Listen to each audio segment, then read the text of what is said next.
Molt bona tarda a tots i a totes, benvinguts a Casa Navàs. Algunes cares ja estem habituats de veure's de les conferències que fem aquí a Casa Navàs, així que gràcies per acompanyar-nos un dia més.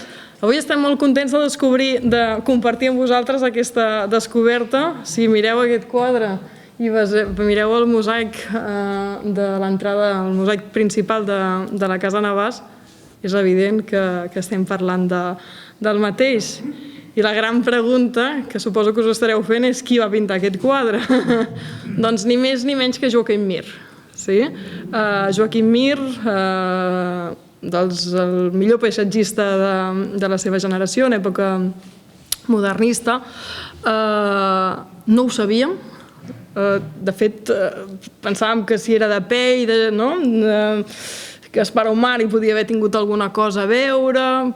No en teníem ni idea de que Mir havia fet una obra per Casa Navàs. És clarament un encàrrec de Lluís Domènech i Muntaner, fet expressament per després passar a ser mosaic. No és que Mir fes un quadre un dia i que després aquest quadre li agradés a Domènech i que posteriorment fessin el mosaic, sinó si veuen la columna, veuen les formes i després miren l'original, està claríssim que és un encàrrec directe, que suposem que en algun moment Domènech i Muntaner li va dir a Mir vull decorar aquesta paret, i a partir d'aquí va començar tot aquest procés.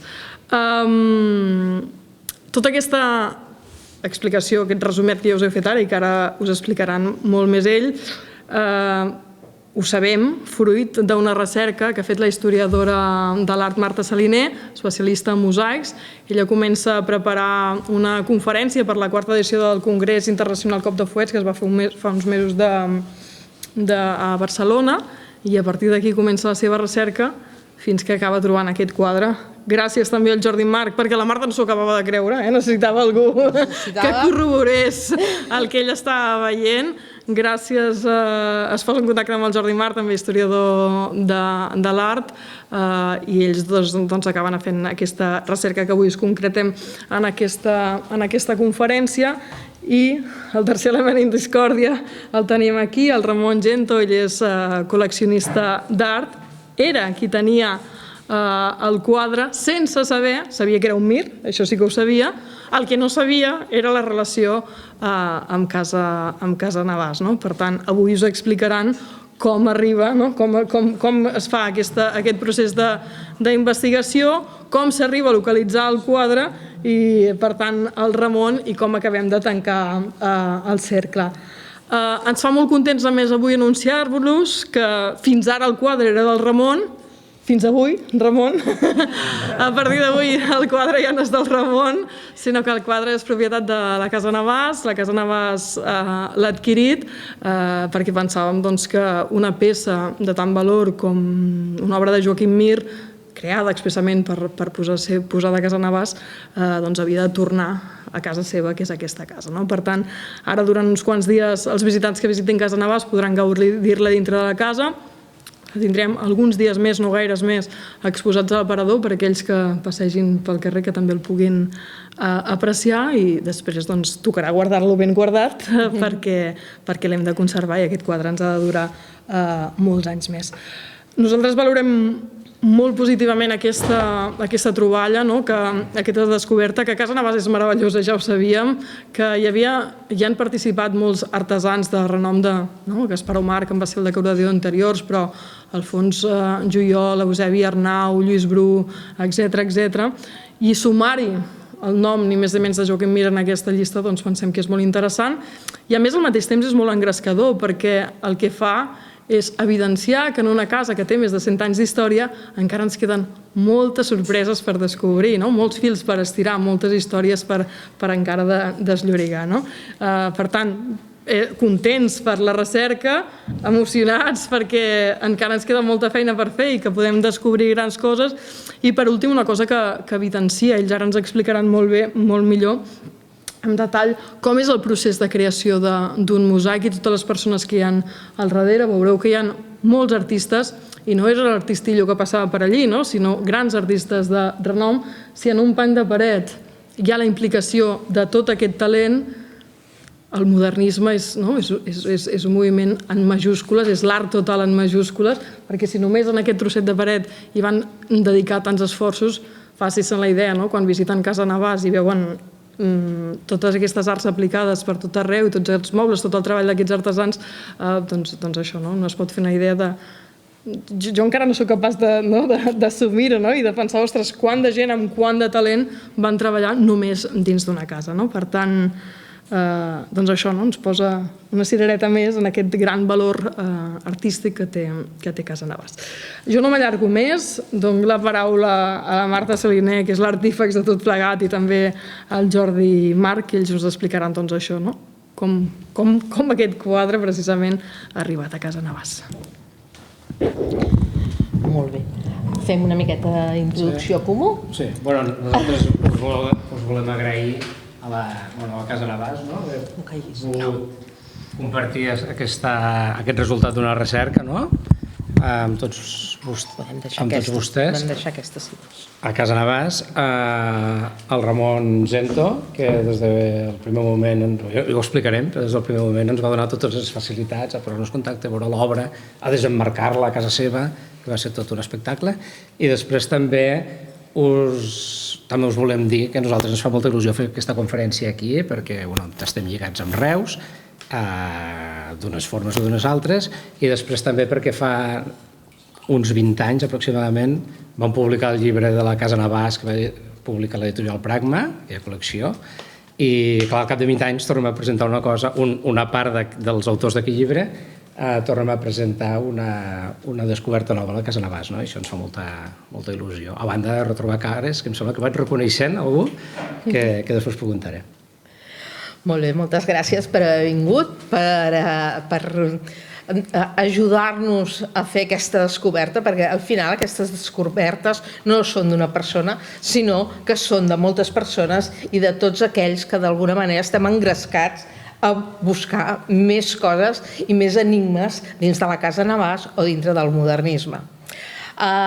L'inici, justament ho ha comentat la Sílvia, de la recerca era la idea que en el Congrés del Cop de Fuet de l'any passat volia buscar la idea que Domènech i Muntaner, a dintre de la seva arquitectura, hi fa tota una sèrie d'escenaris.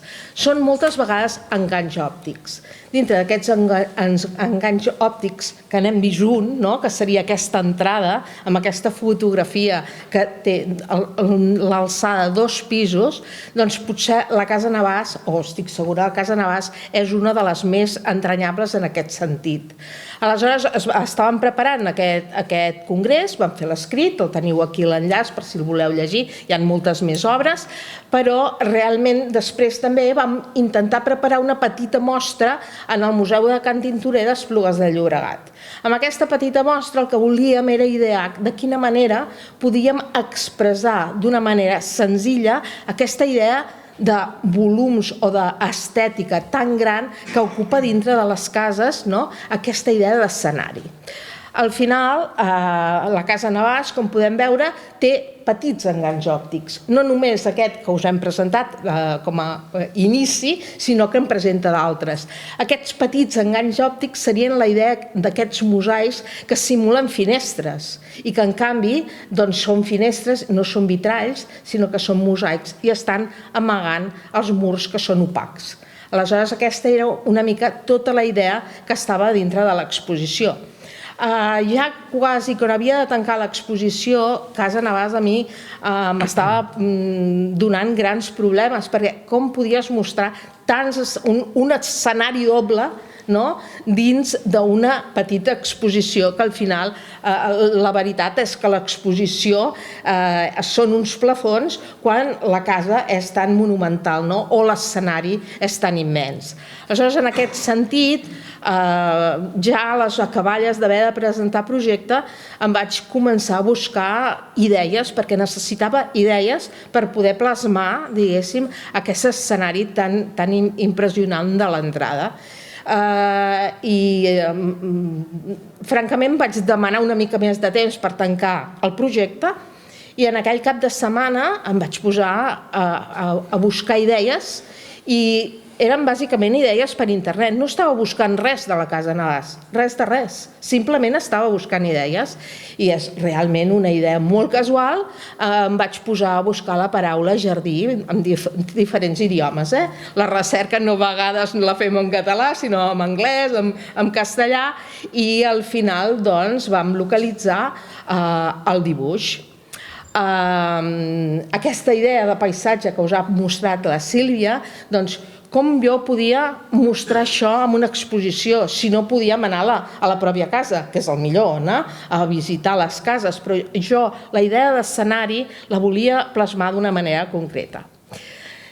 Aquest és el dibuix que vaig trobar per internet i aleshores, evidentment, el mateix que vostès els hi han passat, han vist la imatge de l'entrada i els hi han ensenyat el quadre. No hi havia cap dubte. Realment no hi havia cap dubte, però en aquell moment a mi el que em va sobtar més, no tenia cap dubte que això era la Casa Navàs. El que dubtava era del fet que ningú s'hagués adonat que això era la Casa Navàs, perquè era un dibuix que estava realment catalogat i per el senyor Miralles, que realment deia que en aquest cas doncs era del Mir. El primer vaig fer la comparativa.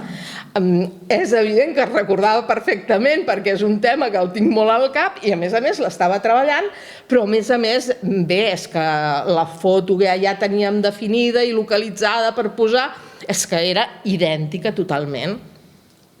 Bé, la segona gran sorpresa va ser el fet que estava signat per Joaquim Mir. Això si ja l'èxtasis d'haver trobat el dibuix ja començaves a marejar-te, com vaig veure que estava signat i catalogat, o sigui, havia una catalogació seriosa al darrere, amb una subhasta, amb una casa de subhastes de Madrid, doncs aquí em vaig trobar que estava totalment descol·locada.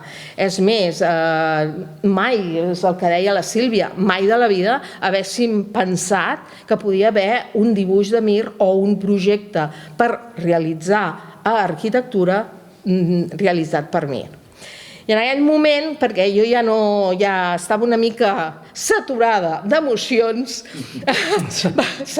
saturadíssima, vaig pensar, qui coneix més Reus? Vaig pensar, he de trucar al Jordi March, perquè ell és la persona que va fer la primera catalogació d'arquitectura modernisme de Reus, tot i que Mascarandell havia presentat prèviament unes façanes, que jo també tinc el catàleg, però després va ser Jordi March, ell, qui havia fet la catalogació de modernisme, noucentisme a través de l'Ajuntament i posteriorment ens va fer aquests dos volums, el 2003 de modernisme a Reus, de noucentisme a Reus, i després, posteriorment, va ser tan amable que ens va convidar a fer el llibre de l'Institut Pere Mata i el de la Casa Navàs, que encara vosaltres teniu en venda, diguéssim. La projecció va ser aquesta.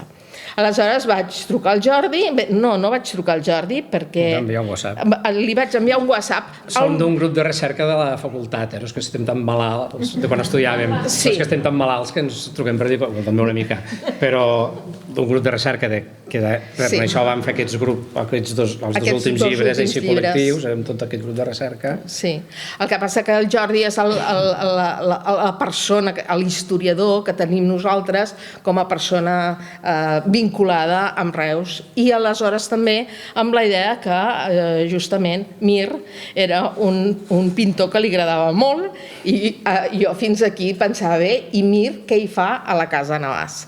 Aleshores em vaig posar en contacte amb ell. Sí, em va enviar un WhatsApp, curiosament era el dia del meu aniversari, i mira, que m'envia una foto. Dic, i recordes, diu, ho reconeixes? Dic, home, això és Casa Navàs, no? Sí, només li vaig enviar la imatge. Saps què és? Dic, home, és Casa Navàs. Sí. I diu, i saps de què és? No, el Joaquim Mir. Vas dir al·lucino. No sé. La paraula va ser al·lucino. És molt...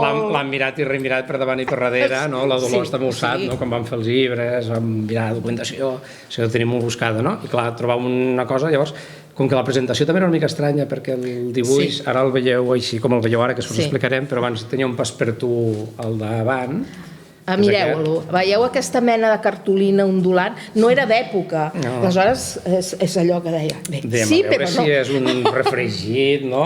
Amb tot el respecte per la casa de subhastes i pel Miralles, però clar, aquestes coses, no? Que primer mirem-nos-ho, perquè diuen, això l'exposició miria molt bé, però hem de saber alguna cosa més. Bueno, llavors vam començar a mirar. Jo tancant exposició i descobrint un Mir a la casa de Bas. Temps, necessito temps. Era terrible. Llavors, bueno, vam dir, bueno, doncs Mir, i en aquesta conferència potser us atabalarem una mica perquè anem canviant de tema, però no, vam parlar amb la Sílvia, que també era interessant explicar el Mir, la importància del Mir, i sí, llavors us expliquem una mica qui és Joaquim Mir. Després, si hi ha dubtes, obrim torn de preguntes i ho aclarim tot. Sí. Joaquim Mir és un pintor, suposo que tothom el coneix, és un dels... Es diu que és el millor paisatgista de la pintura catalana del segle XX, és un pintor nascut a Barcelona, el 1873, mor l'any 1940 a Vilanova i la Geltrú, després d'un episodi trist, que si me'n recordo l'explicaré, i té unes quantes etapes que ara us explicarem molt breument, però aquí em feia gràcia, us hem escollit unes quantes imatges per il·lustrar. Veureu que allà us hem posat aquest petit gravat, això és com, sembla un ex-libris, però no ho és podríem dir, avui en dia en diríem un logo, però no en podem dir un logo, un emblema del paper de carta del Joaquim Mir, i jo l'he volgut posar perquè és bonic, perquè una cosa que ens lligarà que el Joaquim Mir pinta, la seva característica és que pinta la natura i a ell li agrada estar a la natura, veiem que és un personatge, una personalitat curiosa, i veieu com ja es fa aquest gravadet, que suposem, deu ser d'ell, el Joaquim Mir, i hi ha un cavallet, com podríem tenir aquest, al mig del camp, no està en un estudi ni res, no hi ha ni la paleta pintor, només ni el cavallet i el barret de palla que usava per anar pel camp, d'acord? Per anar a pintar, perquè ell pintava totalment del natural, era amb el cavallet i es posava al mig a pintar. I aquí podeu veure, és curiós que el Picasso el va conèixer, sembla que es portaven 7 anys o 8, el Picasso era més jove, es van conèixer, es coneixien els 4 gats i així, i el Picasso el va anar retratant de memòria, perquè el Picasso ja estava a París, el Mir no va anar ni a París ni a Roma, i dic Roma no per Picasso, sinó els artistes que anaven a París i a Roma, i el Picasso el té record i el va dibuixant, li va fent retrats, i n'hi ha uns quants, i un és aquest que es va publicar a Pèl i Ploma, que és bonic, és aquest Mir sempre despintat, aquesta barba, aquest caràcter que lliga una mica amb la seva... Perdó. Te la passo jo? Passa tu. He passat ja, sense voler. Tu o jo? Vale. Fem molt sintètic les etapes, també per donar valor a quan està a Reus, al camp. Mir, la primera etapa que se li reconeix és quan és jove, que s'integra a la Colla del Safrà. La Colla del Safrà era un grup de pintors de Barcelona que es trobaven a Sant Martí de Provençals, bàsicament. Pintaven amb uns colors grocs, que d'aquí els va sortir el renom aquest de la Colla del Safrà, i hi havia el Nonell, hi havia uns quants pintors, i el Mir es fa conegut ràpid, és un pintor que té reconeixement ràpid, la seva vida no és fàcil, però ell té reconeixement artístic. El que passa és que no el té d'una forma acadèmica, intenta anar becat fora, no ho aconseguís mai vol anar a París, ell intentava anar a Roma, no aconseguís mai la beca, però quan es va fent famós, una obra que hem presentat aquí per il·lustrar aquest moment de la Colla del Safrà és aquesta que segurament hem vist altres vegades, que és la Catedral dels Pobres, que és la Sagrada Família en construcció, que es veu que ella pinta característiques que veurem amb la seva obra, que és aquest domini de la llum, sempre fa aquesta llum tan bonica, i aquí que no ens fa una Sagrada Família bucòlica, fa la Sagrada Família com de fons, però aquí davant hi ha la gent pobra que viu al voltant de la Sagrada Família.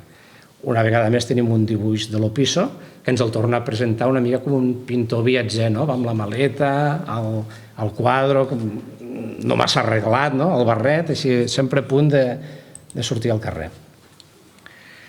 L'any 1900, ell fa aquesta etapa de joventut, està una mica a Madrid, torna, quan està a Barcelona no acaba d'estar ben situat al cercle artístic, dels cercles artístics.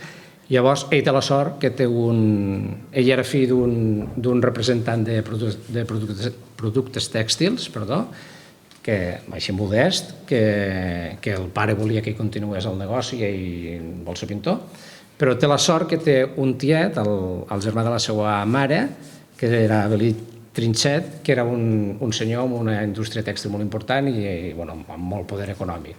Llavors ell el recondueix, no? I li diu, mira, jo et pagaré com una... és com si el contractés per rei, no? I li paga com una pensió, podríem dir, i a canvi se queda l'obra d'ell per vendre, que comença a ser famós ja i comença a funcionar bé. I llavors diuen que és el primer artista contemporani, modern contemporani, amb un contracte així estable durant anys de l'art català. Un contracte que no s'ha trobat mai, no està escrit, però se sap que existia.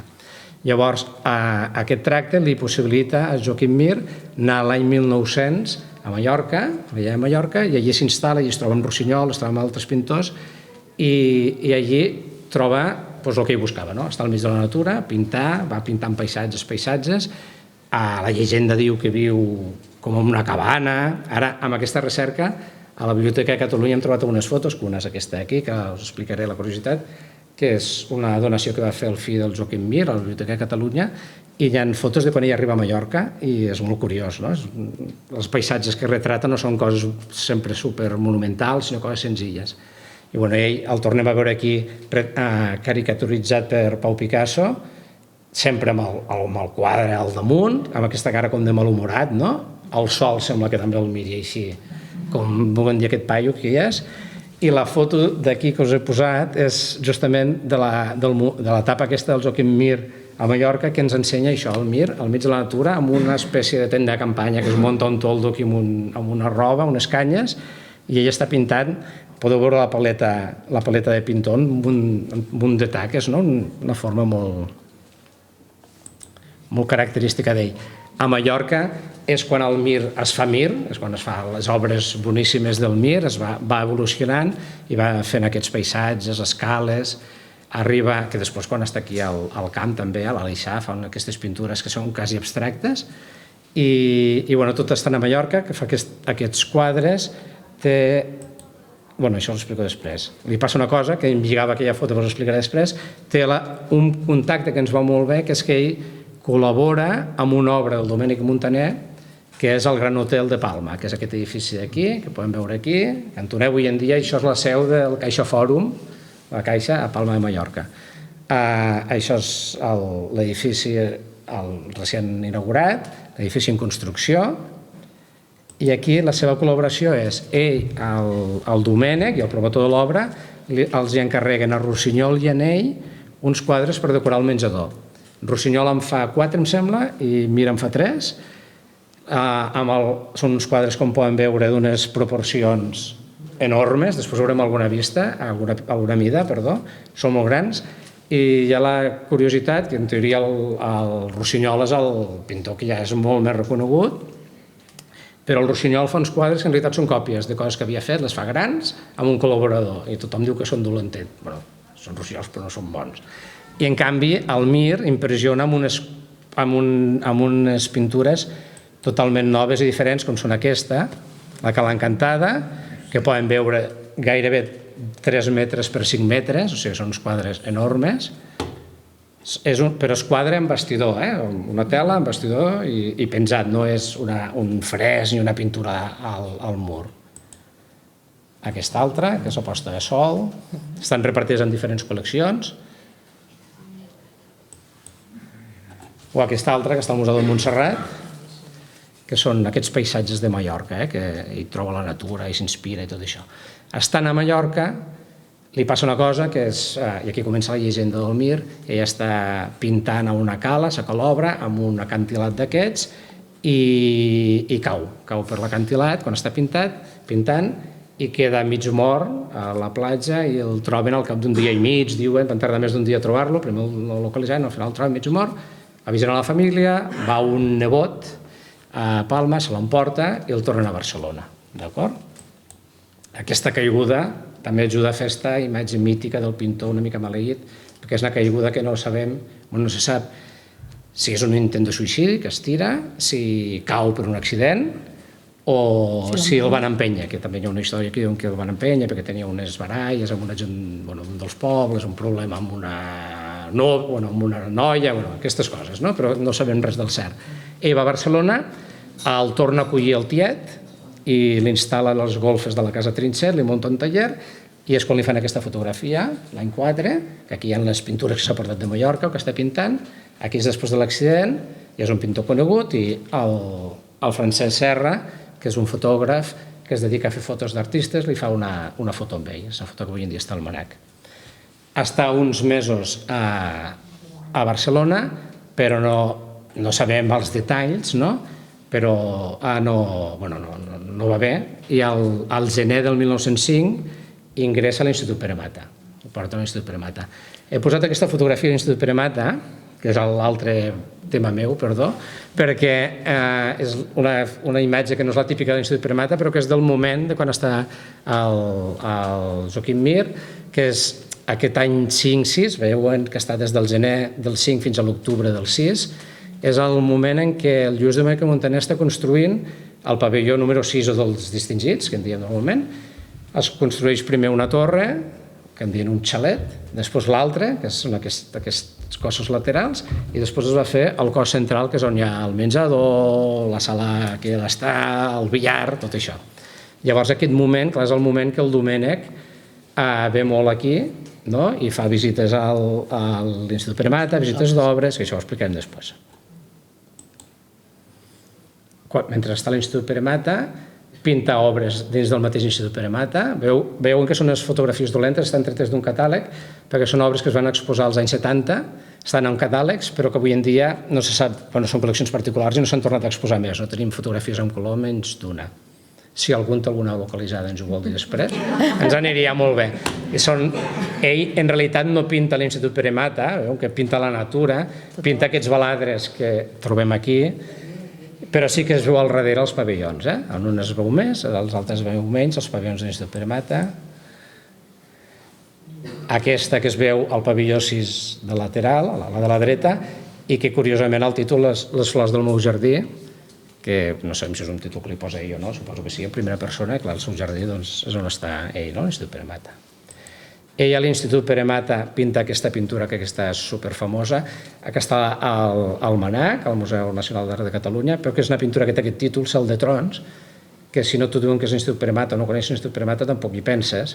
Ara al catàleg em sembla que ja ho han introduït, abans no ho posaven, però això és una vista del pati de l'Institut Pere Mata. Si s'hi fixen veuran aquí un... M'aixeco perquè... Aquí es veu un tros d'edifici, aquí es veu la tanca de l'Institut Pere Mata, que fa la cantonada, aquí uns arbres que són bastant jovenets, és un jardí que és jove, i aquí hi ha uns quants personatges solitaris, asseguts a terra, que podrien ser els interns de l'Institut Pere Mata. I al fons ja es veu aquell paisatge del camp que l'anirà pintant moltíssim. Una imatge d'aquí de Reus, una la Bassa Nova.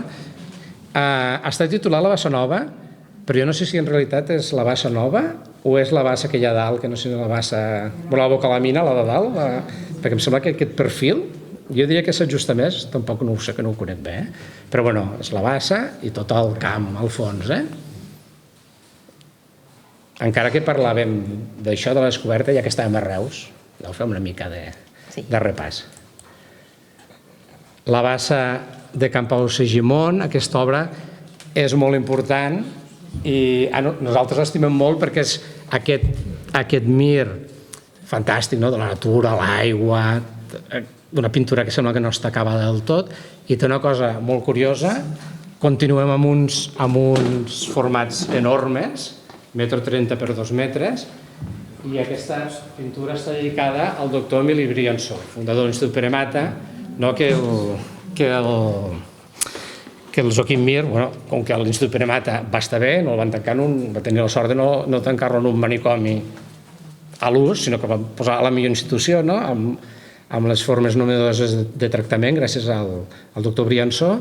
Sabem que van tenir bona relació i, entre altres coses, li dedica aquest quadre enorme, que és fantàstic, i ens documenta aquesta relació i aquest agraïment a això. Un altre quadre, que és una vista de Reus, que és també des de dalt de tot, és una col·lecció particular i reconeixen el perfil de Reus, el campanar i les xemeneies fumejant. Quan surt de l'Institut Pere Mata, ell deu estar molt bé aquí segurament també per assegurar-se estar en un lloc que té la natura i a més li permet estar en contacte amb els metges de l'Institut Pere Mata, no? Segurament hauria estar en un seguiment de metges però sense estar ingressat. S'instal·la primer a Maspujols i després a l'Aleixar i està uns quants anys allà. I la seva altra gran època de bona obra és Mallorca i el camp. Llavors tenim obres tan famoses com aquesta, el poble escalonat, que és Maspujols, que veiem aquest, aquí no fem una classe de Mir, encara que ho sembla una mica, però veiem aquest Mir que és un paisatge, és la natura, el reconeixes Maspujols, però és una pintura que comença a tindre una mica, no és abstracta, però ell deia que pintava color, no pintava paisatge, pintava llum i color, i fa aquestes taques. Després té altres de molt més exagerades, com per exemple aquesta vista a l'Aleixar. És molt bonica i també, si et fixes, tots són taques de colors, que veus a l'Aleixar.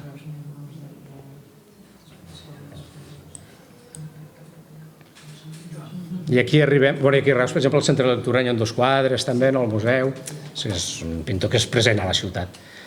Llavors, això, jo no sé com ho fem lligar, però lliga amb la troballa que trobem al quadre. Bé, és el fet de que realment des de la imatge d'una fotografia que tampoc tenia molt bona resolució fins a la localització realment del quadre, anem estudiant aquesta cronologia de que Mir està realment a la vora de la Casa Navàs, de que quadra el fet que la Casa Navàs és molt probable que sí que el Mir estava aquí. O sigui, hem anat lligant totes les dades per poder dir clarament, tot i que era molt clar, no? Però suposo que estem dintre d'aquesta línia de fer recerca i la idea d'anar mirant punt a punt, que tot ens vagi quallant i que tot tingui aquest significat. El problema el teníem que el quadre en si no l'havíem vist i aleshores... No, el veiem amb una foto només. Ve el tema de que el Jordi també al final... Bueno, vam escriure a la Casa Subhastes, va costar una mica... però la Casa Subhastes, clar, no ens podia passar el contacte directe, s'havia posat en contacte amb el propietari, sabíem que no s'havia venut el quadre, i al final un dia, sorpresa, em sembla que va ser el dia de Sant Esteve. El dia de Sant Esteve. Ramon Zento ens va escriure... Té dates tot molt peculiars i molt divertides, perquè per Sant Esteve, a la nit, el Jordi em truca. M'ha trucat un senyor que es diu... Segons el correu i el van trucar el dia següent. L'endemà mateix, el dia 27, vam anar al darrere del Ramon. El van perseguir. El van perseguir clarament. Es va deixar perseguir perquè de seguida va dir jo el que vulgueu, per algú que estudiar, no? Va ser molt amable i molt generós. Va ser això que de fet ens va dir, si vols vine te l'emportes, no? Ja me'l tornaràs. I vaig dir, home, no, això... Vam dir que no, Feia il·lusió, tenir-lo, però... Però feia una mica de por, d'endur-se'l. Llavors el dia 28 de desembre, que és el dia dels Innocents, ens va citar a casa seva, que no ens coneixíem, i que al moment d'entrar vam dir, escolta, és el dia dels Innocents, igual ens han posat el pèl aquí, al final... Sincerament sí que ho vam pensar. I aquí em sembla que hem fet una... Era com estava el quadre, marcat de la manera que estava, no amb aquest quadre finet, i a més que no es veuen aquestes peculiaritats que d'entrada la Sílvia també ens les ha explicat o que quan passeu o el mireu més de prop les podreu veure. Aquí les tendes emmarcant, no? Vam tenir que anar a buscar eines. No teníem ni una alicata. Vam desmuntar, vam treure els pals per tu i vam poder veure el document, el quadre, com el veiem ara. La pintura que realment era un projecte arquitectònic, no és una pintura de paret, sinó que era un projecte arquitectònic on els forats coincideixen clarament amb les dues entrades de mosaic o la imatge d'una finestra amb una perspectiva perquè doni amplitud a dintre de la pròpia entrada de la casa. Aquí com a ensenyo això, no? Com a projecte, podeu veure de prop, per exemple aquí, això ho tenim tot tapat, ara el veureu destapat, veiem com hi ha els forats que s'ajusten a l'arquitectura, a les escultures que hi ha. Aquí hi ha la notació de l'any, 1906. Clar, això encara ens va clavar més, perquè el mosaic sabíem que es feia el 1907, el dibuix és del 1906, ella està el 1906, el Pere tot anava lligant una cosa darrere l'altra. Aquí hi ha uns puntets, es podeu veure que són uns foradets que suposem que per quadricular, per fer una ampliació en lloc de tirar línies, van posar uns claus i passant uns fils i així els permetia no fer malbé el dibuix, no? I fer un d'allò. Per traspassar-lo a escala real, que després ho explicarem. Com anotacions com a tècniques, no? I aquí, per exemple, hi ha un 280, és que no ho veig aquí, està per aquí, que fa això, 280, i ho vam medir a la finestra de la Casa Navàs i fa 2,80 m, el capiter, i aquí, o sigui, tot quadra. I al treure el pas per tu també vam guanyar això, perquè això estava tapat, i aquí es veu el calat de la barana de pedra, perdó, que aquí no, ja està fet expressament pel lloc, no? Està tot el calat, aquí no el dibuix, només està fet amb un llapis molt senzill, i el mosaic com s'ha d'adaptar. O sigui que l'arquitectura de Domènech realment estava plantejant ja un escenari com aquest. El dibuix el fa el Mir, però tot el plantejament de l'espai i com hauria de ser la barana de pedra, els espais exactes, estaven previstos.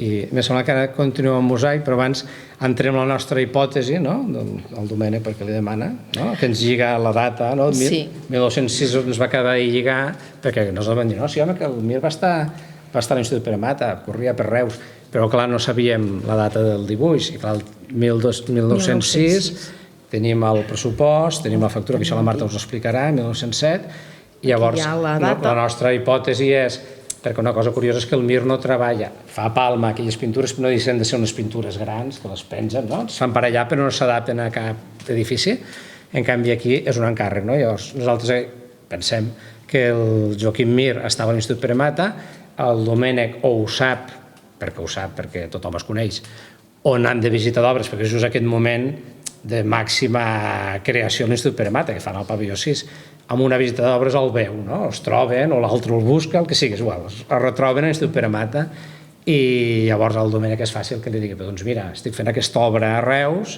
perquè no em fas que igual també pot ser com una forma d'ajudar-lo, perquè no em fas un dibuix per aquest espai que hem de decorar, perquè l'altre ho fan altra gent de Taller de l'Omar, en canvi això li encarrega el Mir.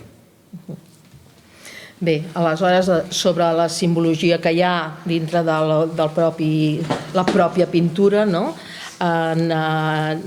és que Mir anés a copiar les glicines ni altres tipus de plantes que estaven dintre de catàlegs que estaven plantejats per traspassar arts decoratives, però justament coincideixen ja a l'estudi de la planta, que és un catàleg francès, en el qual hi havia aquest traspàs de la natura fins a l'arquitectura a través d'arts decoratives. Trobem tant la glicina, no vol dir que ell copiï d'aquests catàlegs, però sí que coincideixen les plantes del moment com elements singulars que realment no només les fa Mir, sinó que la natura propera es copia a dintre de les arts aplicades. O les baladres que hem vist que les va pintant no sols una vegada, sinó més d'una vegada. I, com no, els ametllers, que són molt habituals a la seva pintura, els ametllers d'aquest entorn que són tan habituals. L'altre seria l'element arquitectònic que hi ha en la pintura, serien els templets clàssics que estan habitualment en els jardins romàntics. I és una singularitat que normalment o hi havia aquest tipus de templet o estaven dibuixats als interiors també o en els projectes d'interior. En aquest cas, això és el laberint d'Horta i hem trobat aquesta postal de l'època que s'assembla moltíssim justament al templet que hi ha aquí dibuixat, sobretot per l'alçada que ens està plantejant, que si recorden una mica ara el mosaic Domènec hem posat aquest detall, però fins i tot l'acabament del templet, les pròpies columnes té molta singularitat. I l'obra que ara ens ha quedat al darrere és una pintura que ell va anar a fer, tira-la enrere. Exacte, gràcies. Aleshores, doncs bé, és una obra que abans d'anar-se'n a Palma doncs va pintar el laberint d'Horta. Per tant, sí que és una presència, com a mínim, del seu imaginari. Bé, aquí hem posat perquè es vegi aquesta singularitat i aquesta... I aleshores ara la idea és aquest procés, com arribem des d'aquesta pintura que li ha encomanat en Domènec i que probablement li va dir o dues coses, o li va dir fes-me un dibuix o fes-me una pintura, o el Domènec li va dir mira, fes-me ell amb un esbós, fes un dibuix. Li va donar idees? No ho sabem, d'acord? Sí que Domènec habitualment feia uns petits models de coses que podien anar en aquest espai que després sempre donava o habitualment donava a gent que es dedicava a això. Doncs el Casas, per exemple, el que seria la Font d'Espanya, el Lluís Bru, d'acord? Anava donant aquests dibuixos que havien de decorar l'arquitectura, el Labarta, en el cas de l'Hospital de Sant Pau, etc.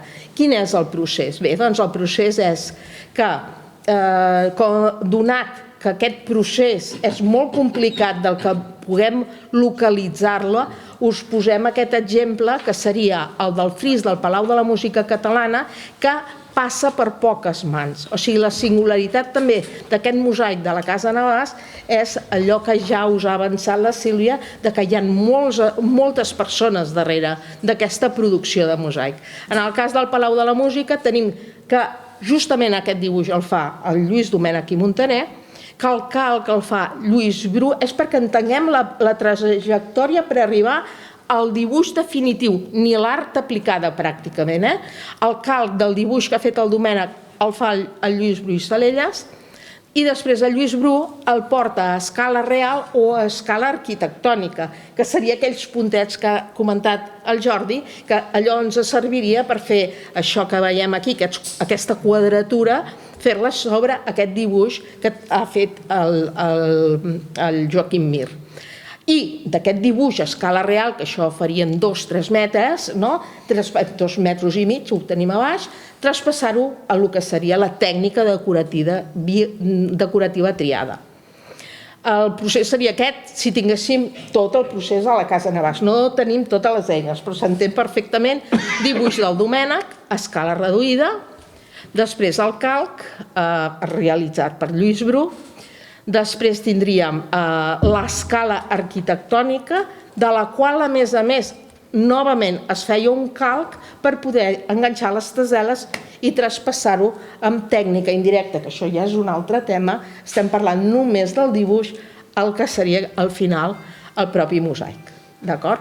Tot aquest procés és el que, en el cas d'aquest mosaic iniciat amb aquest dibuix de Joaquim Mir a la Casa Navàs, i participen moltes persones i que és molt complicat de poder trobar. En aquest cas l'hem localitzat, però és molt complicat saber totes les mans anònimes que han pogut treballar a dins de totes aquestes arts decoratives.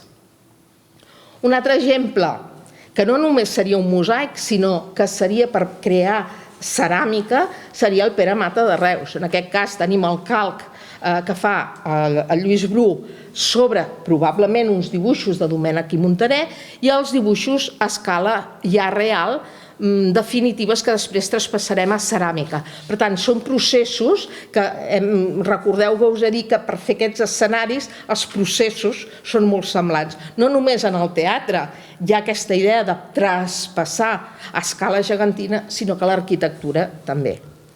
I en el cas de la Casa Navàs, per exemple, tenim bocinets. Per exemple, tenim només aquest, no? Aquest bocinet, aquesta part de bocí de procés, d'acord? I l'altre seria el dibuix de Mir. Imagineu, no tenim aquests dibuixos, però ara sí que ens és més fàcil d'anar imaginant tot aquest procés. Mans conegudes avui en dia? Bé, doncs sabem que Joaquim Mir fa, evidentment Domènec, fa a l'espai on ha d'anar justament aquest escenari o aquesta finestra en profunditat de la casa.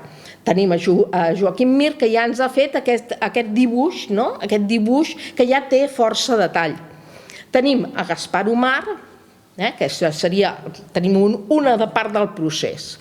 Tenim a Gaspar Omar, que resulta que el Domènec li diu mira, això tu m'hauries de traspassar aquesta art decorativa que en un futur ha de ser un mosaic.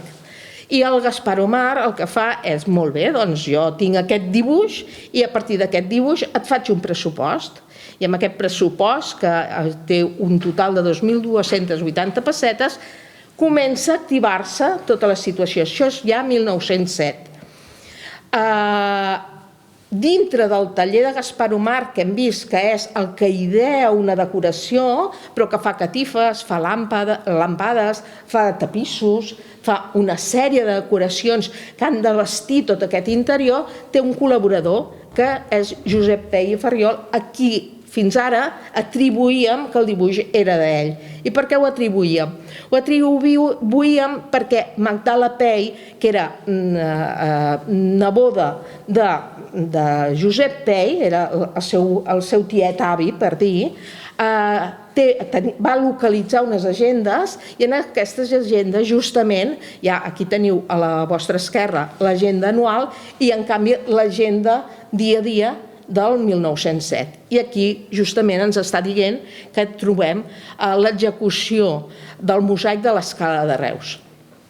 Si jo hagués trobat aquesta notació, jo també hagués atribuït a Pey, evidentment, aquesta realització o aquest dibuix. També diu que fa diferents plafons, d'acord, que serien aquests calcs. Aquests calcs que està referint-se no és el calc petit, sinó que està referint-se al calc gran per traspassar-ho a l'arquitectura. Per això, doncs, a mesura que vas veient la llibreta, hi ha molts dies de calcs, molts dies de petites comandes d'aquest tipus. Retocs de la pintura primera del que seria Mir.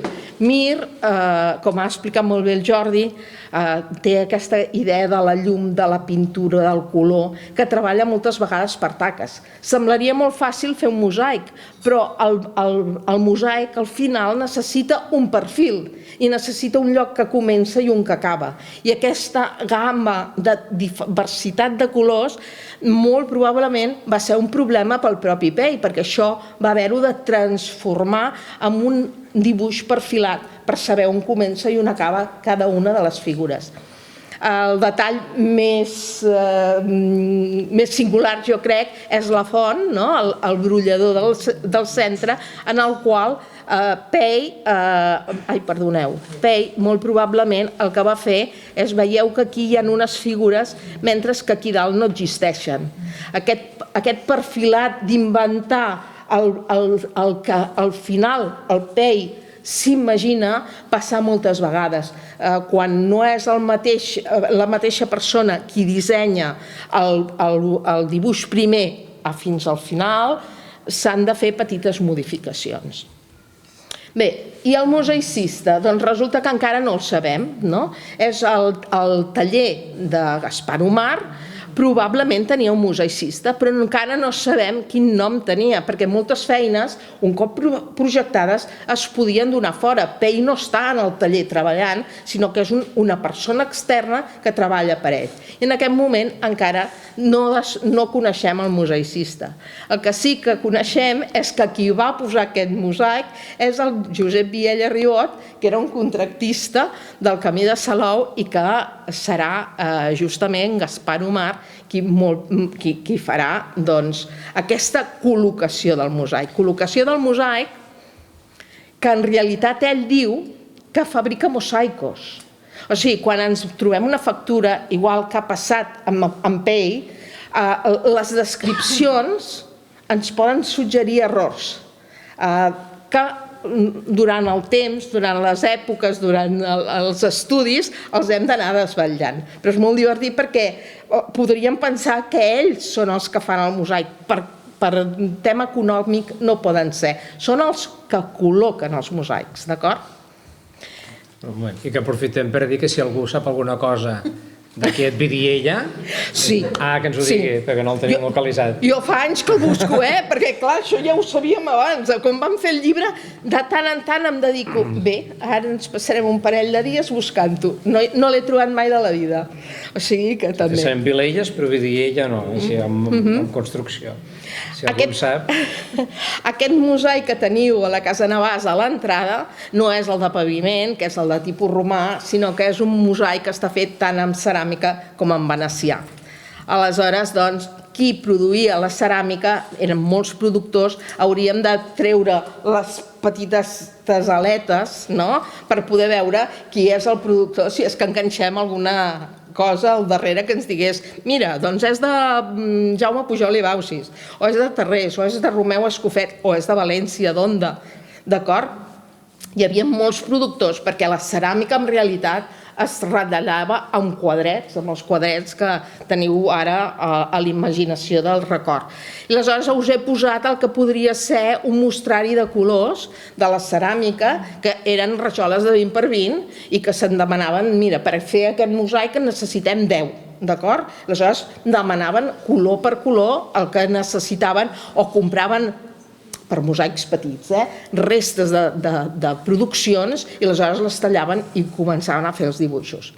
Diferent era el vidre venecià, que seria això. El vidre venecià és una peça que té per tots els colors, costats color.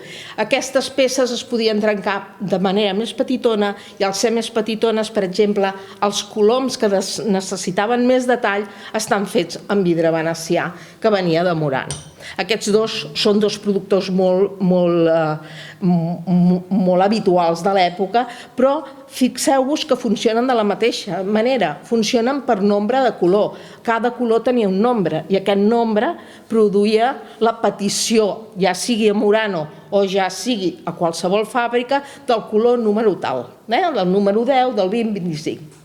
I aleshores podien produir, sense equivocar-se, el tipus de color per fer el mosaic.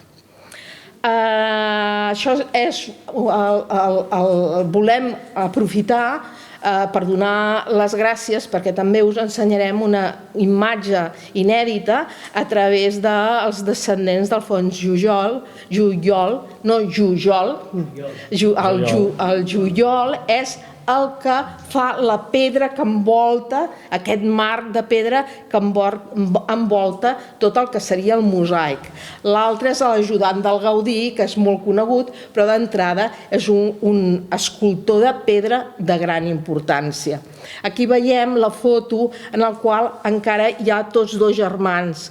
Era una empresa que inicialment estava pensada que es produís tot el que seria la pedra a través de dos germans. El Josep va morir, el Josep és aquest que tenim aquí, i l'Alfons és aquest. Semblen bessons, però realment que això m'ho ha dit els descendents i m'han ajudat a poder entendre això. Aquí, cap al 1900, és quan creen l'empresa, però Josep mor molt aviat i immediatament es tradueix amb Alfons Jujol, que és el que fa aquesta pedra que teniu a la Casa Navàs, o com a mínim gran part de la pedra.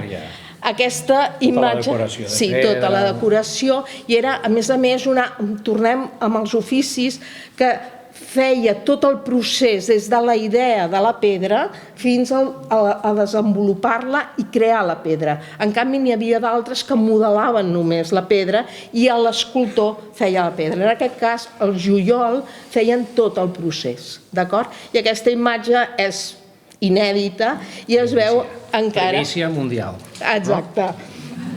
Ens l'han deixada i és com encara es veu a la Casa Navàs, que està en obres, i aquí veiem doncs que encara hi ha eines i es veu un bocinet del mosaic al fons, que ha estat l'excusa perquè demanéssim si ens podien deixar aquesta imatge tan meravellosa, aquests petits arxius que moltes vegades encara estan per descobrir i que, com va dir bé la Sílvia, encara manquen moltes coses per descobrir sobre...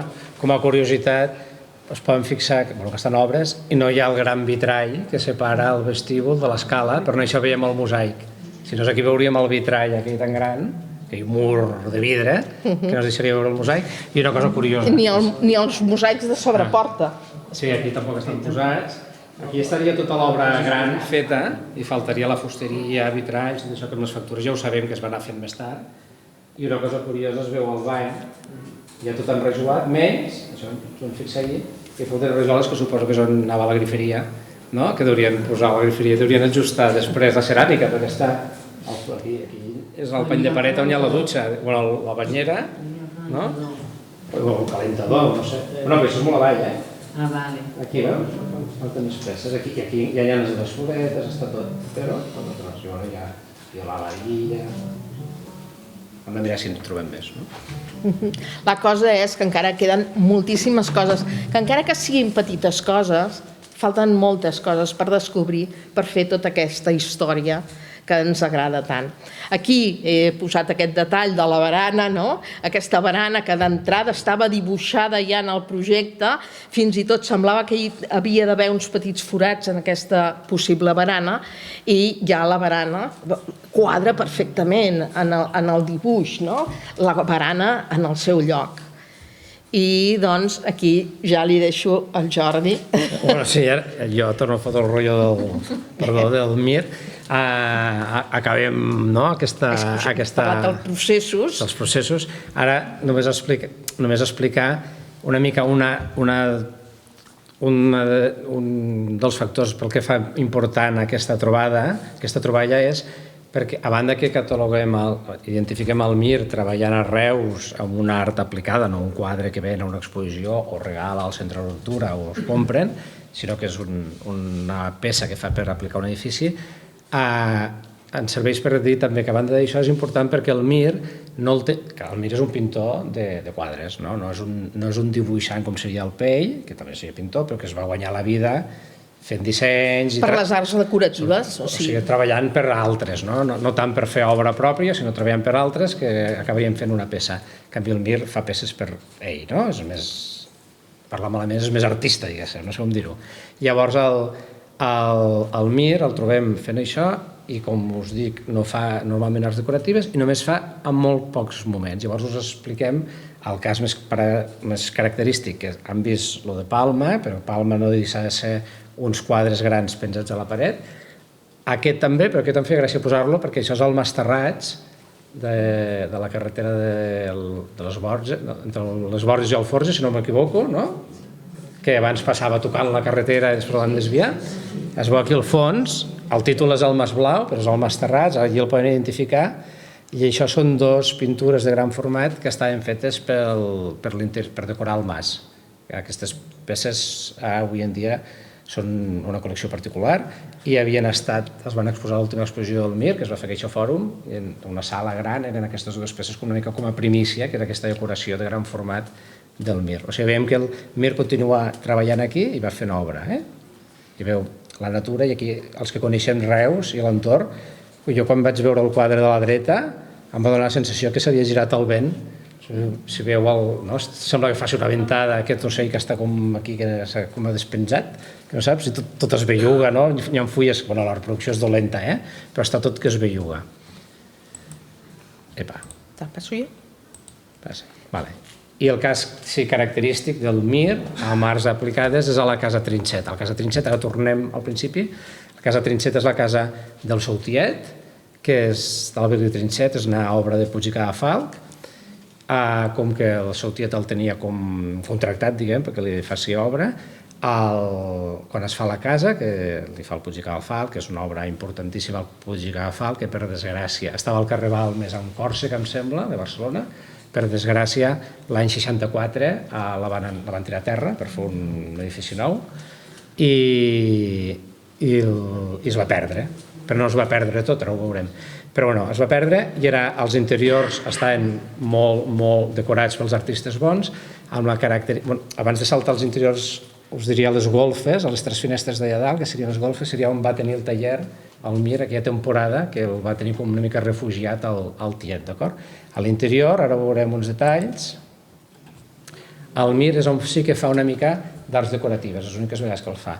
Una és aquest vitrall, que és un tríptic, en realitat és molt gran, que es diu el Gorg Blau, que torna a ser un record de Mallorca, i és un vitrall que fa per gran format per aquesta casa, que va ser exposat, ell va fer el dibuix, el dibuix es conserva, em sembla que està a la Fundació de la Caixa, el dibuix, i el vitrall es va exposar en una fira i va tenir tant d'èxit que en lloc de posar-lo a la Casa Trinxet, l'Ajuntament de Barcelona li va comprar al Trinxet i el va posar al museu, perquè va tenir molt d'èxit a la premsa i és aquest, gràcies a això el tenim al museu, si no segurament se n'hagués anat com la casa.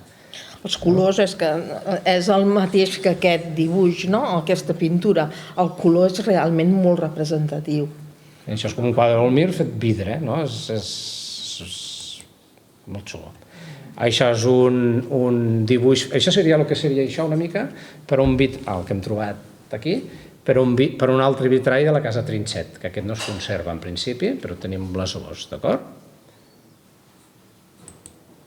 I això és el que és el més típic del Mir a la casa Trinxet, però que sempre el tenim en fotos molt dolentes, perquè això va desaparèixer. Amb la casa va desaparèixer i no va desaparèixer. El que va passar és que en realitat quan això no eren frescos, eren teles enganxades a la paret i als murs. Llavors, quan van tirar la casa, van ser una mica tan bèsties, diguem, i al mateix temps també van salvar una mica. Hi havia una xemeneia que no sé si veuen una foto, que és de l'Eusebi Arnau, que és molt bonica, i se la van emportar, i després va aparèixer en una segona residència. I aquestes pintures, que ara no recordo l'ordre, o sigui, ho passo una mica així ràpid, i després ja estiré enrere, aquestes pintures que poden veure aquí, les van desenganxar, i les van tallar, perquè el senyor Trinxet tenia 7 fills, i les van tallar, però els van tallar, i no és que s'emportessin aquest pany de paret i jo m'emporto aquest pany de paret i tu emportes aquest, no, el van retallar amb l'ajuda d'un antiquari que tampoc va fer massa bé perquè les va rentelar, les va fer com uns quadres, el Mir ja era molt cotitzat, vam dir això ho vendrem, no? Ho van tallar trossets, van posar en marc i els van firmar, molts estan firmats, aquí en Mir, i no va firmar cada quadrícula, i aquí, veiem, això és just abans de tirar-la, que van entrar a fer un reportatge, gràcies a això ho sabem, veiem que és una curiositat, aquesta pintura, el Mir la fa quan la casa ja està decorada, perquè aquí hi ha un esgrafiat i damunt posen la pintura del Mir, com que el tiet el tenia com a nòmina, diguéssim, i devien anar pintant. I aquí hi ha una part, es diu que representen més Tarragona, els paisatges de Tarragona, uns altres Mallorca, i són dues èpoques que pinta això. I aquí veiem, que no és molt verd, però torna a veure una mica aquest edifici sense templet, però aquestes escales blanques que pugen que recorden una mica la decoració d'aquí del mosaic. Aquesta idea de l'arquitectura a l'esquerra, amb tot el color que va cap a la dreta, i va repartint tot el dibuix. Em sembla que aquí tenim com van els retalls. Alguns retalls. Aquestes són les peces més conegudes que són com més bones, que estan a col·leccions més bones també. Tot retalladet, aquí un exemple, retalladet i reintegrat en l'exposició que es va fer als anys 70, que van ser una mica, és la primera vegada que es va exposar tot una altra vegada, i tenim una foto que veig que al final no la vaig posar, que és terrorífica, que són aquests plafons d'aquí, aprofitats, posats en una llibreria dels anys 70, no? Com un despatx, i la llibreria té la forma que l'acaba de tapissar les pintures del Mir, que a més estan doblegades perquè fa una cantonada a la casa i van agafar el rac i està posat així. Això com a exemple d'aquesta aplicació. Uns detalls, no? Això ja és una mica... I aquí, em sembla que era al final, no? Això volíem cloure una mica, després ens hem mig ajustat i tot, no hem arribat a l'hora, em sembla. Aquí volíem cloure, avui ja explicàvem la participació del Mir en una obra, amb obres del Domènech, i aquí tenim l'exemple. En el cas del Puig i Cadafalch és estrany que participi, el Puig i Cadafalch no va fer mai més cap cosa amb el Mir, era clarament el tiet que li fa fer allò i ja està, i el Puig i Cadafalch li va dir, pues vale. I aquí el Domènech sí que li fa, almenys amb dues obres importants, el Gran Hotel de Palma i la Casa Navàs, que participa al Mir. Dues intervencions, una en pintura i l'altra, fins ara, en mosaic. Per tant, doncs bé, com a mínim. I aquí fins que trobem alguna cosa més. Sí. I així acabem.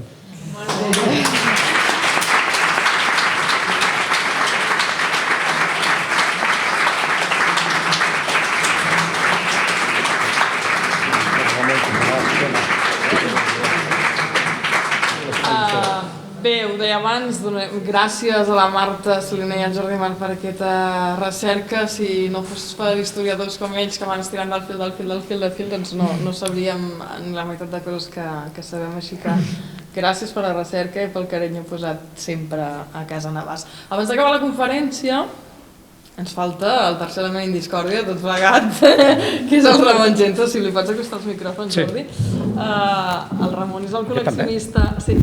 El Ramon és col·leccionista d'art i tenia aquest quadre, sabia que era de Mir, però no en tenia ni idea de la relació de Casa Navàs. Per tant, Ramon, si ens vols explicar una mica, no sé, com arriba aquest quadre a les teves mans, com reps la trucada del Jordi i de la Marta, i també ha estat molt interessant avui, Ramon, que no havia estat mai a Casa Navàs, la seva reacció quan ha entrat a Casa Navàs i ha vist el mosaic de Casa Navàs després d'haver tingut el quadre durant molt de temps. Exacte, la primera impressió, gallina de piel, que deia ell, doncs quan entro a Casa Navàs i veig, caram, però si això és el quadre, I després la segona gran alegria ha sigut aquesta conferència que m'ha deixat al·lucinat, perquè jo tenia el quadre com una cosa artística, decorativa, sí, molt maca, però no sabia tota la profunditat que representava tota la història d'aquest quadre i tots els artistes que han intervingut i la meravellosa casa per el que va servir, no? I això és el que jo us puc explicar. L'altre són transaccions comercials, que compres un quadre, que la Marta el veu, també és casualitat posar-li jardí, perquè aquest quadre jo el vaig titular Jardí, i si li arribo a titular una altra cosa, potser quan ella posa jardí a internet no el troba. O sigui que és una casualitat de casualitats. Llavors la casa de subhastes em demana si pot passar el meu telèfon a dos historiadors que estan interessats en treballar aquest quadre, en seguir a investigar, perquè creuen que seria important aprofundir en la seva història. I clar, jo els dic, sí, endavant, mentre no siguin d'Hisenda no hi ha cap problema. Tu dones el telèfon i va ser, com vaig conèixer dues persones encantadores i ara tres. O sigui que encantat que tot això hagi servit perquè estem tots aquí i hem fet aquesta classe magistral de tot aquest quadre, del seu pintor, de la seva relació amb Lluís Domènech i Montaner i tots els altres artesans que han col·laborat amb que tot això es transformi un dibuix, un projecte, un esbós amb un pany de paret impressionant, o sigui que encantat. Molt bé.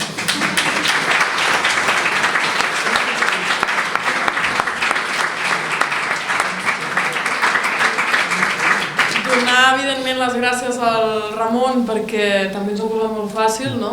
Un altre dia ha dit, doncs potser me'l quedo, no? I el Ramon no, al contrari, de seguida ens va dir, entenc que aquest quadre ha de tornar a casa seva, que és Casa Navàs, i també ens ho ha posat molt fàcil, així que gràcies també a Ramon i evidentment gràcies a la propietat de la Casa Navàs perquè de seguida que els vam explicar la història i que teníem la possibilitat d'adquirir el quadre no van dubtar ni un segon en fer aquesta compra. Per tant, bé, ha estat una suma de moltes coses que és el que ens han portat avui aquí.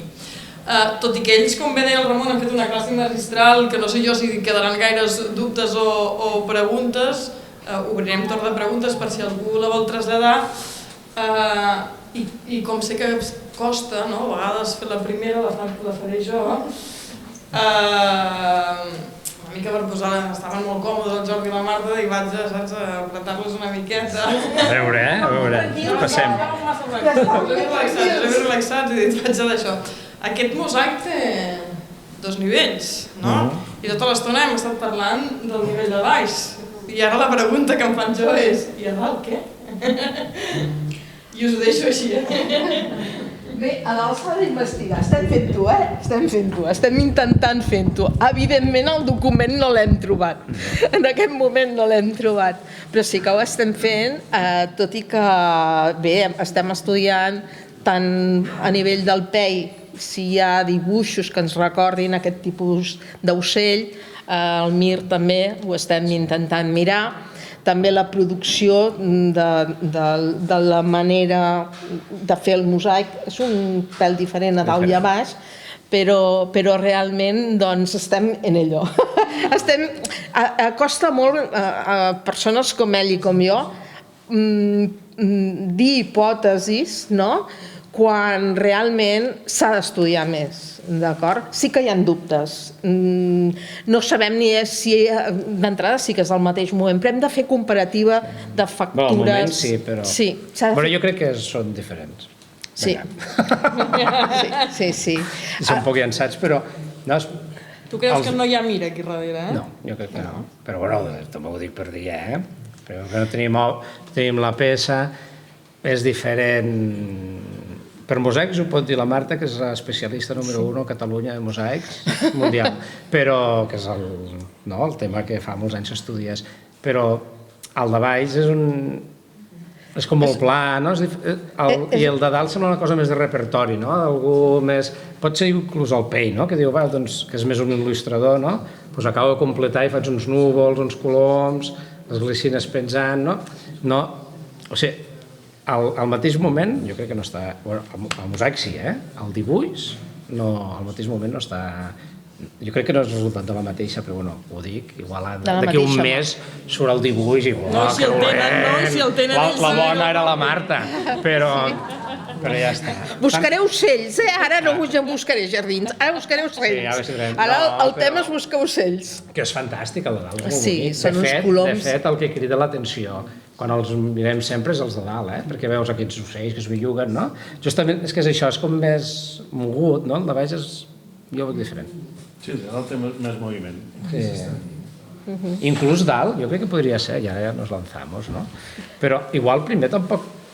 Ara, no ho sé, però ara queda molt bé, no?, aquest cel que continua, però igual dalt podria ser com als costats, que hi ha aquells mosaics que fan com unes vidrieres, que imiten vidrieres. També podria ser que primer, perquè hi ha aquests emmarcaments amb la baraneta i va fent vidrieres falses, que l'Institut Pere Mata sense ser vidrieres, però hi ha al saló, també hi ha aquells dos plafons de mosaic al fons, que també fa la idea, no? Podria ser que primer volguéssim fer una cosa diferent, després...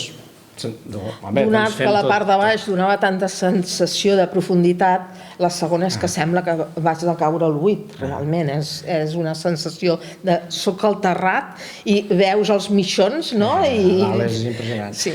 També hem de dir que aquesta foto és una mica falsa, és una foto també nova, ens l'han fet, no? Bueno, l'hem fet a la Marta ara, la setmana passada, em sembla, expressament. Donat que es feia aquesta troballa, Pere Vives ens va fer aquesta imatge que va haver de venir amb uns estris inventats per ell, perquè és una imatge que no veiem normalment. De fet, això és la imatge que jo necessitava per l'exposició. No la veiem perquè darrere tenim el vitrall. Hi ha el vitrall. En l'altra fotografia, veus, pensava, mira, ens aniria perfecte que estigués així perquè podríem fotografiar el mosaic. I quan estàs a la brana, l'alçada, tampoc la perspectiva no et deixa assimilar tota aquesta profunditat del cel i del jardí, etc. La foto no està trucada, o sigui, és falsa, no és que estigui trucada, sinó que l'ha fet avui, ens ha explicat, no?, amb una canya de pescar i no sé què, la càmera penjada a dalt, llavors la dispara, llavors la fa des del mig de tot aquest plafó gran i ho veu tot. En canvi nosaltres veiem des de baix sempre i el cel quasi no el veus quan estàs a escala, en canvi quan estàs dalt veus tot el cel. Ens en va fer una en perspectiva cap a baix i una en perspectiva cap amunt, però com que la peça que avui treballàvem era aquesta, vam triar aquesta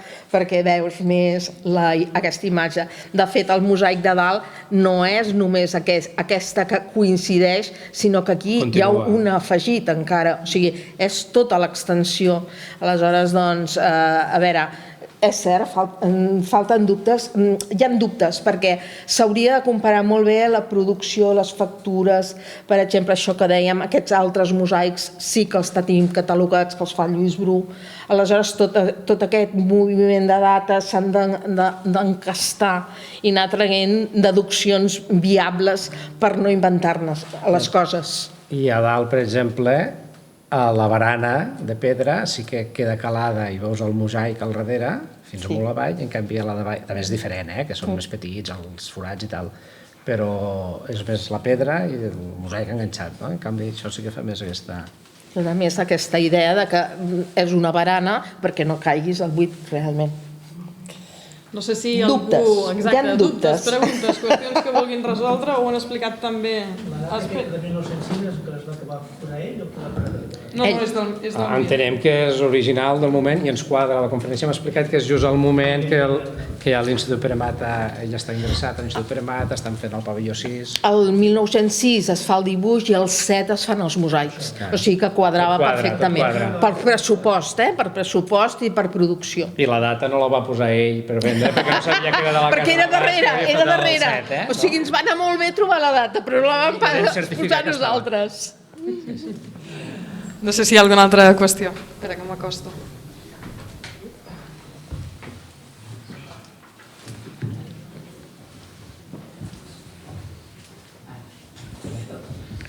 Bueno, tinc dues preguntes.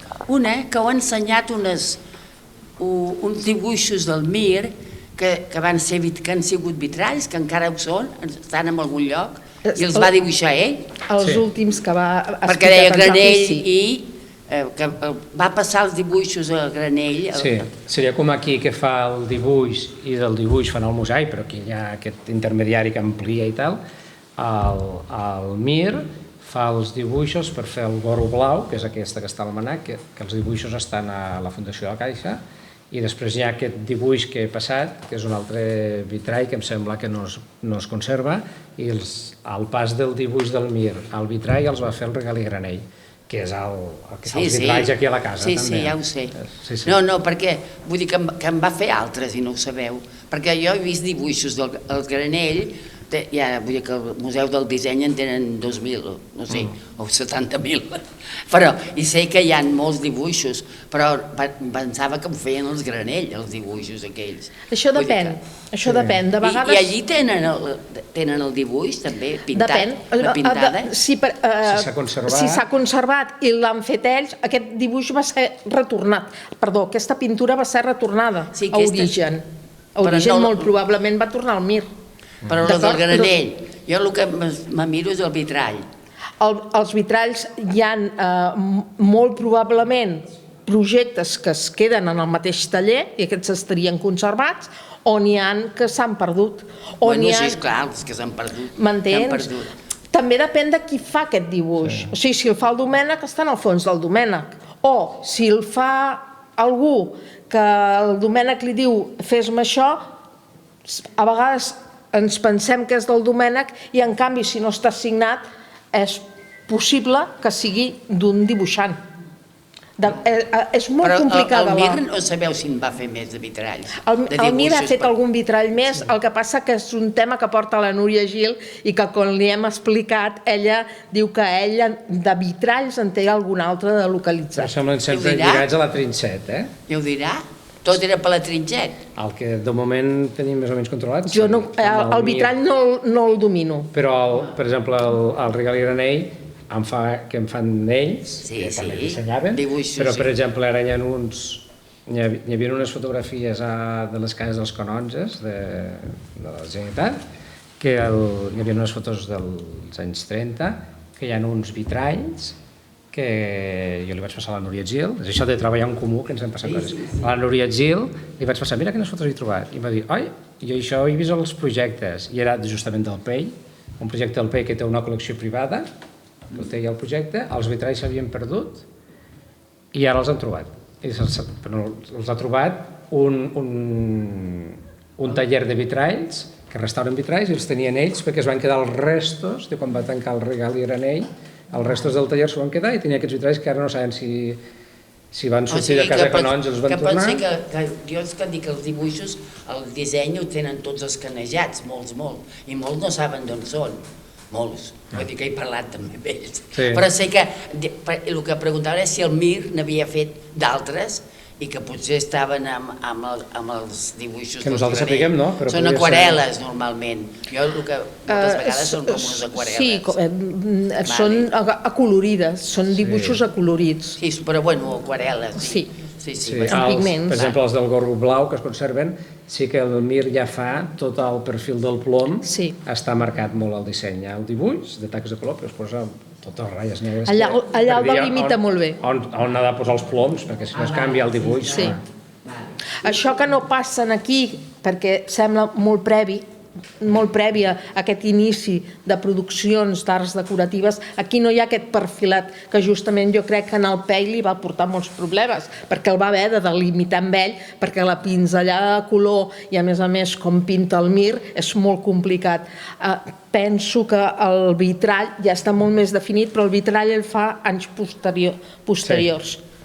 I l'altra pregunta és, els petits mosaics que hi ha a Casa Navàs, al menjador, aquells hi ha còpies de què són d'aquí? Aquests són de l'Omar, o sigui, sobreportes, els de sobreporta. Sí, els de sobreporta són del taller del Gaspar Omar amb dibuixos del PEI, aquí ens saltem el Mir, amb dibuixos del PEI i produïts per un museicista que no hem trobat encara el nom. No sabeu, I les cares del... I les cares són del Serra. Del Serra. Sí, perquè es repeteixen aquests mosaics. Sí, aquests són de petita sèrie. Jo els he vist en altres llocs semblants, no? Sí, això és petita sèrie. Una mica seriat, diguem. Els donava tan bon resultat, aquest tipus de mosaic petit, que era molt bonic, perquè a més les carnacions estaven fetes amb ceràmica i els van sortir tan bé que en van anar produint diferents tipus. De vegades veus el mateix mosaic amb les mateixes cares, però amb petites, una amb pintura, l'altra només amb color, amb un sol color. Sí, el disseny és del PEI, sempre diuen aquests.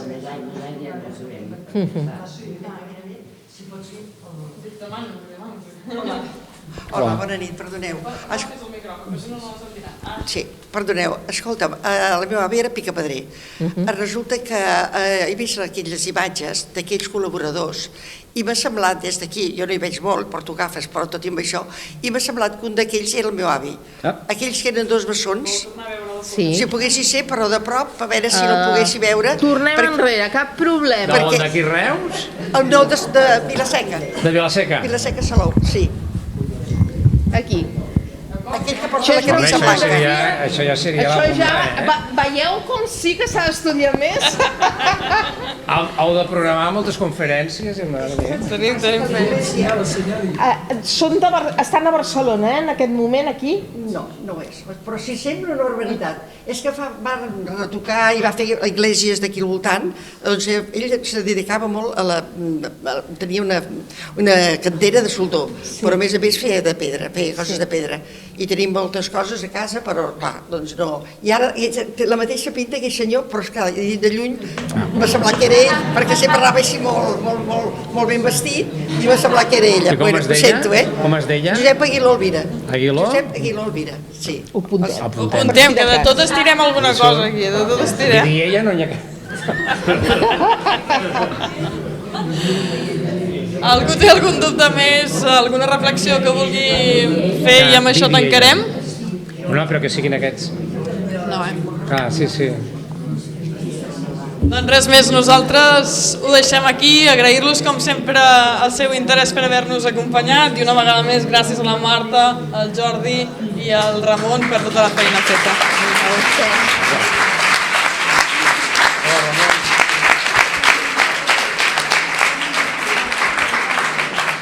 I ja que hi som, faig una falca final.